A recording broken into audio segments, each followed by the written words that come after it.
Dear students, very good morning. Today we learn present indefinite tense. Present present indefinite. Indefinite indefinite tense. Tense present indefinite tense. आज हम प्यारे बच्चों present indefinite tense पढ़ेंगे सीखेंगे। लेकिन present indefinite tense पर चलने से पहले हमें दो चीज़ों को और सीखना होगा। पहले है वर्ब्स। वर्ब्स के बारे में हमारे को जानकारी है कि there are 3 forms of a verb. Verb की 3 फॉर्म होती हैं। फर्स्ट फॉर्म को प्रेजेंट, सेकंड को पास्ट और थर्ड को पास्ट पार्टिसिपल कहते हैं। PARTICIPLE पास्ट पार्टिसिपल, ये हम लर्न कर चुके हैं। फर्स्ट फॉर्म प्रेजेंट कहलाती है, वर्ब की सेकंड फॉर्म पास्ट और वर्ब की थर्ड फॉर्म को हम पास्ट पार्टिसिपल कहते हैं। These are the forms. There are kinds also of a verb. There are 2 kinds of a verb. Kinds of a verb. एक वर्ब के प्रकार कितने हैं? तो there are 2 kinds of a verb. एक वर्ब के 2 प्रकार, वर्ब जो है हमारी 2 प्रकार की होती है। There are 2 kinds of a verb.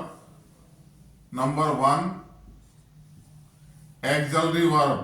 AUXILIARY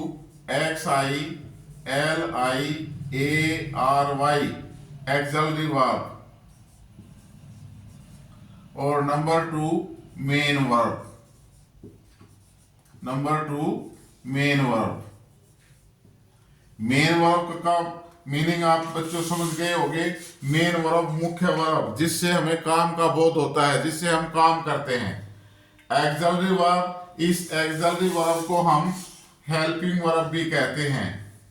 helping verb HELPING helping, VERB verb, helping verb. आप सभी ने बस के अंदर यात्रा की होगी। बस के अंदर 2 आदमी तो आपने मेन देखे ही होंगे। एक आदमी जो बस को चलाता है उसको क्या बोलते हैं? ड्राइवर। दूसरा आदमी जो बस के अंदर टिकट काटता है उसको क्या बोलते हैं? कंडक्टर। ये ड्राइवर कंडक्टर मिल पता क्लियर हो गया। एक तीसरा आदमी और होता है जो बस की खिड़की में खड़ा रहता है और जैसे ही सवारी उसको को रोड पर दिखाई देती है विसल बजा देता है, और जैसे ही सवारी चढ़ जाती है अपना सामान रख लेती है आराम से, तभी विसल बजा देता है। विसल बजाने से क्या होता है? ड्राइवर गाड़ी को रोकता है और गाड़ी को चलाता है। वो विसल कौन बजा रहा है? तीसरा आदमी। वो किसकी हेल्प कर रहा है? ड्राइवर की। तो उसको हम क्या बोलते हैं गाड़ी के अंदर? This is helper. This is helper, ये हेल्पर है भाई। क्यों? कि वो किसकी हेल्प कर रहा है? ड्राइवर की। इसी प्रकार वर्ब के अंदर ऐसी वर्ब्स भी हैं, ऑक्सिलरी वर्ब या हेल्पिंग वर्ब्स, जो मेन वर्ब की सहायता करती हैं। मेन वर्ब की सहायता करती है। वो मेन वर्ब की सहायता किस चीज में करती है प्यारे बच्चों? लड़ाई करने में नहीं। मेन वर्ब की सहायता जो है टेंस की रचना करने में, वॉइस चेंज करने में, नरेशन चेंज करने में, कार्य का बोध किस ढंग से हो रहा है कार्य, ठीक है, संभावनाओं को, ऑर्डर को प्रकट करने के लिए ये जो है हेल्पिंग वर्ब मेन वर्ब की सहायता करती हैं। ऑक्सिलरी वर्ब और हेल्पिंग वर्ब। अब ये ऑक्सिलरी वर्ब और हेल्पिंग वर्ब कौन सी हैं इनको हम देखेंगे। ये इधर से लिख लिया भाई। ऑक्सिलरी वर्ब और मेन वर्ब्स के बारे में मैं जो है, ऑक्सिलरी वर्ब्स कौन सी हैं लिखते रहे भाई साथ में। बी की सभी फॉर्म, बी की सभी फॉर्म ऑक्सिलरी वर्ब। बी की फॉर्म्स कौन सी हैं? Is, M,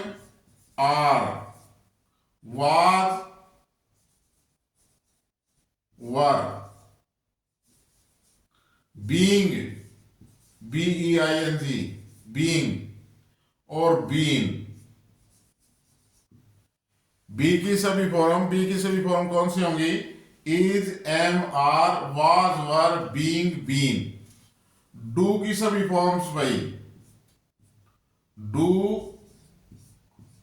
did,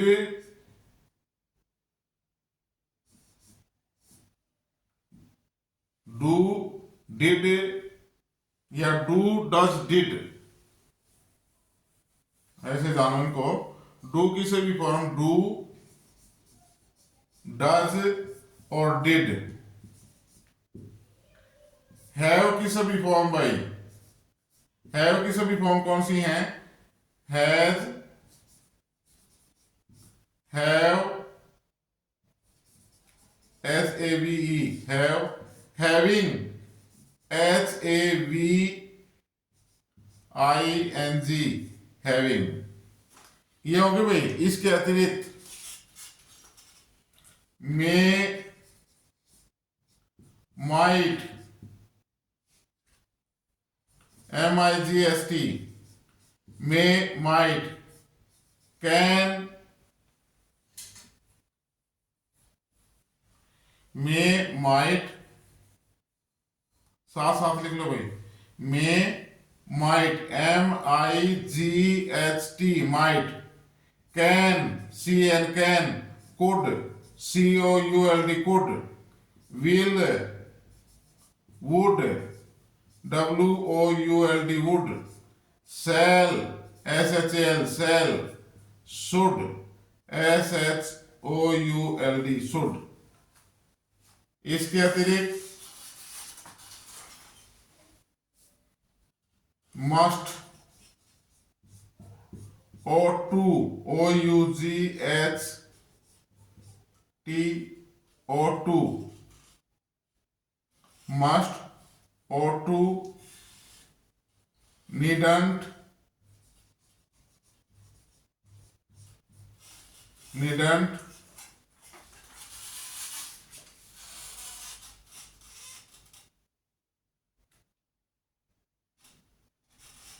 must, O2, needn't,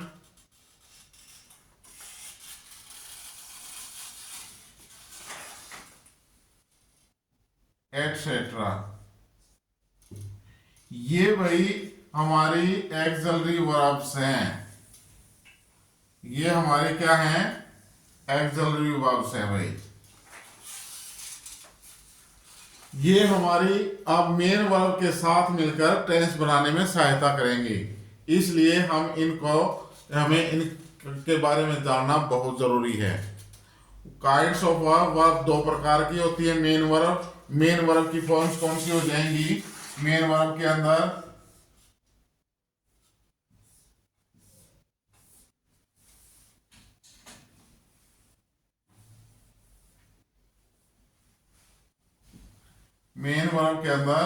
verb की फर्स्ट फॉर्म जिसको हम प्रेजेंट बोलते हैं, वर्ब की सेकंड फॉर्म एंड वर्ब की थर्ड फॉर्म।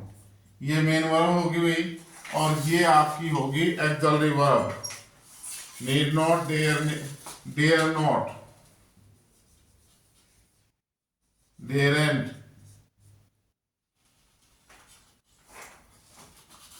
बी की सभी फॉर्म एक बार ध्यान से देखें। बी की सभी form is, am, are, was, were, being, been. Do की सभी form do, does, did. Have की सभी form has, having, have, having. May, might, can, could, will, would, shall, should, must, ought to, needn't, daren't। ये जो है आदि, इनको हम एक्सलरी वर्ब्स कहते हैं। और ये एक्सलरी वर्ब्स मेन वर्ब की टेंस बनाने में सहायता करती हैं। ओके। वाक्य जो है वॉइस को चेंज करने में, नरेशन चेंज करने में, ऑर्डर देने में, रिक्वेस्ट करने में, सलाह देने में ये जो है एक्सलरी वर्ब्स सहायता करती हैं। प्लीज लिख लिया सभी ने? Okay, thank you.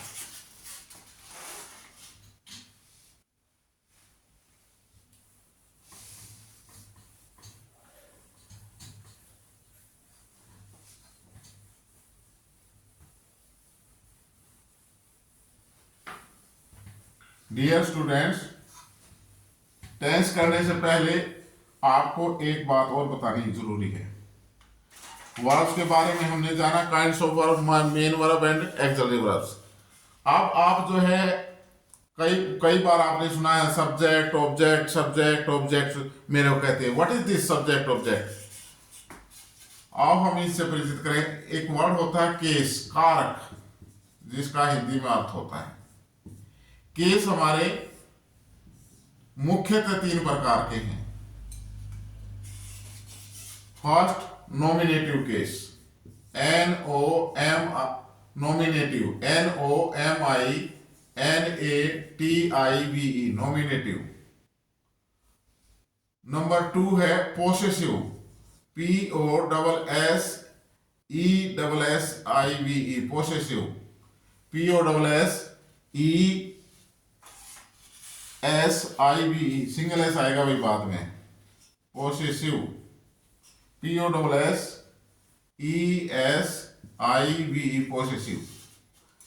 और नंबर तीन, एक्यूजेटिव, एक्यूजेटिव,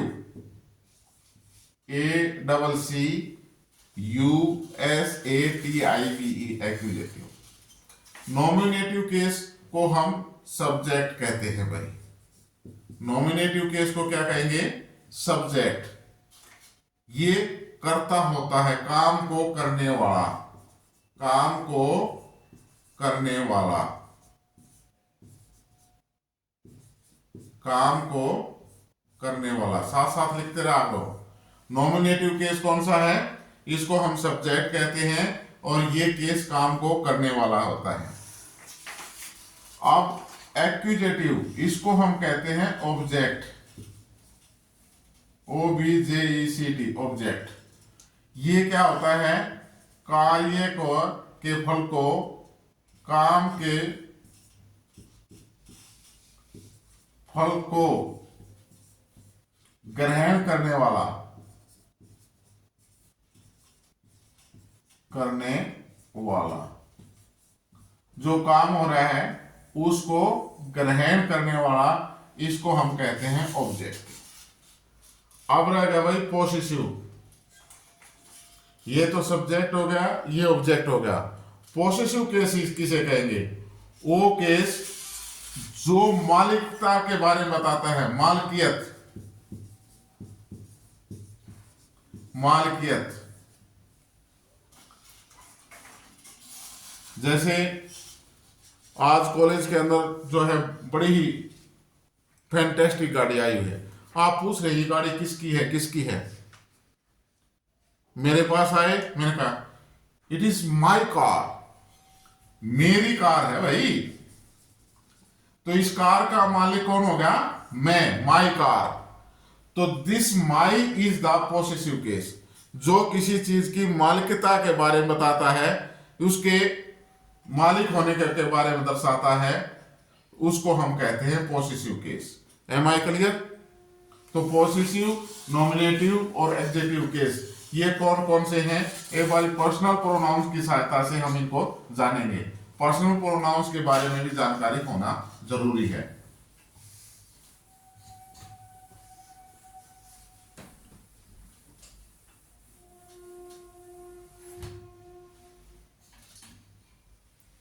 सब्जेक्टिव,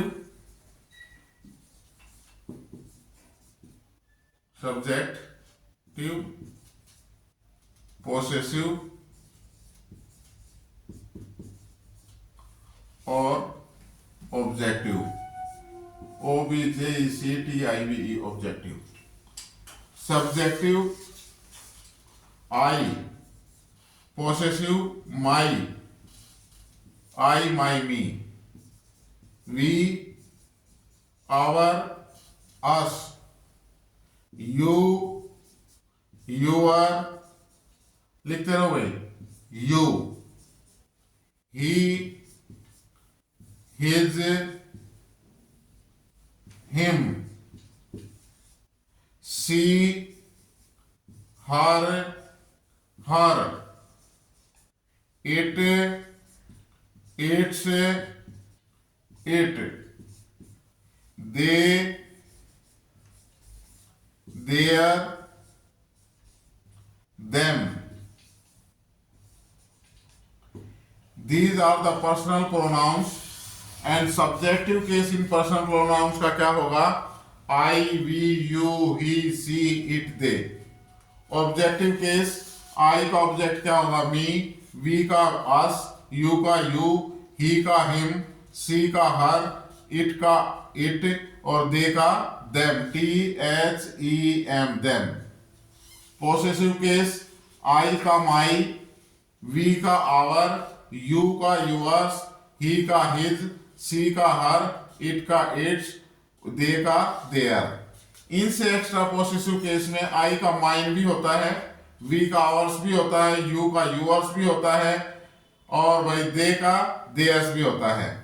लेकिन अभी हम इन तीनों के बारे में ज्ञान करेंगे। लिख लिया सभी ने? ये सब्जेक्ट है, ये पोसेसिव है और ये ऑब्जेक्टिव केस है। Am I clear? Okay, thank you very much. अब हम चलते हैं प्रेजेंट इंडेफिनिट टेंस पर बच्चों। कई दिनों से आप इंतजार कर रहे थे कि सर टेंस के बारे में टेंस तक नहीं पहुंच रहे, लेकिन प्यारे बच्चों मैं बताना चाहता हूं कि ये चीजें आपको भ्रमित करती रहती बीच बीच में कि ये क्या है क्या नहीं है। इनकी जानकारी होना हमें बहुत आवश्यक थी टेंस करने से पहले, टेंस सीखने से पहले। टेंस सीखने से पहले हमने पिछली क्लास में सीखा था कि टेंस की हम जो है तीन परिस्थितियों में बांटते हैं टेंस को, तीन स्थितियों में। पहला साइन, SIGN, साइन, पहचान होती है ना। मान लो कोई बच्चा स्कूल की वर्दी पहन रहा है तो आप कहेंगे दिस इज द स्टूडेंट, ये विद्यार्थी है। कोई पुलिस में है, पुलिस की वर्दी पहन रहा है तो आप तुरंत पहचान जाओगे ये पुलिसिया है, पुलिसमैन है। तो पहचान इसी प्रकार प्यारे बच्चों टेंस की भी पहचान होती है। उसके बाद स्ट्रक्चर बनाना कैसा है? स्ट्रक्चर STRUCTUR, स्ट्रक्चर, बनावट। भाई टेंस का की बनावट कैसे होगी? उसके बाद रचना, फॉर्मेशन। बनावट का तो पता लग गया, हम रचना कैसे करें? रचना। ये तीन चीजें हम प्रत्येक टेंस में सीखेंगे कि इस टेंस की पहचान क्या है, बनावट क्या है और रचना क्या है। Am I clear? लिख लिया? Okay, thank you very much. इसके साथ साथ मैं ये भी आपको रिमाइंड करवाना चाहूंगा कि कोई भी लैंग्वेज है, कोई भी भाषा है, उसकी स्ट्रक्चर अपनी होती है। जैसे सेंटेंस में लिखता हूं, राम ने रावण को मारा, राम ने रावण को मारा। प्यारे बच्चों इसकी मैं अगर आपको सर इसकी इंग्लिश बनाओ या आपसे कहे कोई आप राम ने रावण को मारा इसकी अंग्रेजी बनाओ तो हम कैसे बनाएंगे? राम ने रावण मारा, किल्ड। राम रावणा किल्ड, राम ने रावण को मारा। बन गई अंग्रेजी भाई? सर अंग्रेजी तो बना दिया आपने, वाक्य कुछ जचा है नहीं, जच सा ना रहा ना। जैसे आप कहीं कभी किसी लाइब्रेरी में या किसी घर में जाओ, अगर सारा सामान सुसज्जित है, हर जगह पर सामान रखा हुआ अपनी जगह पर, तो आप लोग कहोगे हाँ भाई ठीक है, सब घर में ठीक है, सब ठीक है। और सामान बिखरा उखरा है, लाइब्रेरी में किताबें इधर उधर पड़ी है, तो आप क्या कहोगे? ना भाई मकान तो है, घर तो है, लेकिन कुछ ठीक सा नहीं लगे, है ना। इसी प्रकार हमने राम ने रावण को मारा, राम रावणा किल्ड, अंग्रेजी तो बढ़ा दी लेकिन जच नहीं रही। क्यों नहीं जच रही? आज जी जो चीज जहां होनी थी वहां है नहीं। क्यों नहीं है? कि हिंदी की जो हमारी स्ट्रक्चर है, हिंदी भाषा के अंदर हम क्या लिखते हैं? पहले सब्जेक्ट लिखते हैं, फिर ऑब्जेक्ट लिखते हैं और उसके बाद वर्ब लिखते हैं।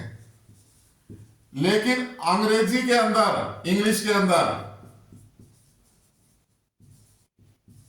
हम पहले क्या लिखते हैं? सब्जेक्ट, हिंदी की तरह ही, लेकिन सब्जेक्ट के बाद वर्ब लिखते हैं और उसके बाद ऑब्जेक्ट आता है। आपने तो सर ये हिंदी की तरह लिख दी, सब्जेक्ट, ऑब्जेक्ट और वर्ब। ऊपर भी क्या है, सब्जेक्ट, ऑब्जेक्ट और वर्ब। अंग्रेजी की बनावट तो आपने बनाई ही नहीं, अंग्रेजी की तरह तो लिखा ही नहीं, इसलिए दिस सेंटेंस इज रॉन्ग। ये सेंटेंस गलत है, क्योंकि अंग्रेजी की बनावट में नहीं लिखा गया। तो राइट सेंटेंस क्या होगा प्यारे बच्चों, सब्जेक्ट पहले हम लिखेंगे, सब्जेक्ट क्या है, राम, RAM राम। फिर वर्ब, वर्ब क्या है, मारा, किल्ड, KILLED किल्ड, किसको मारा, object, Ravana, Ram killed Ravana. This is the right sentence. अब ये अंग्रेजी की भाषा में बनावट लिखी गई है, इसलिए आपने ध्यान रखना है, जब भी आप हिंदी से इंग्लिश ट्रांसलेट करो तो हिंदी की बनावट अलग है और इंग्लिश की बनावट अलग है। तो आप जब इंग्लिश लिखोगे तो इंग्लिश बनावट में लिखना है, और हिंदी लिखेंगे तो हिंदी की बनावट में। जब शादी होती है तो हंसते अच्छे लगते हैं, और जब मान लो कोई डेथ हो जाती है तो रोते अच्छे लगते हैं, उस टाइम रोना ही चाहिए। तो इसी प्रकार जैसा ही भी सिचुएशन है, जैसी भी आपको लैंग्वेज है, उसकी ही बनावट को आपने अडेप्ट करना है। Okay, thank you very much. आज की क्लास इतनी ही। प्रेजेंट इंडेफिनिट टेंस हम कल करेंगे। प्लीज चैनल को लाइक, शेयर और सब्सक्राइब करना ना भूलें। Thank you very much.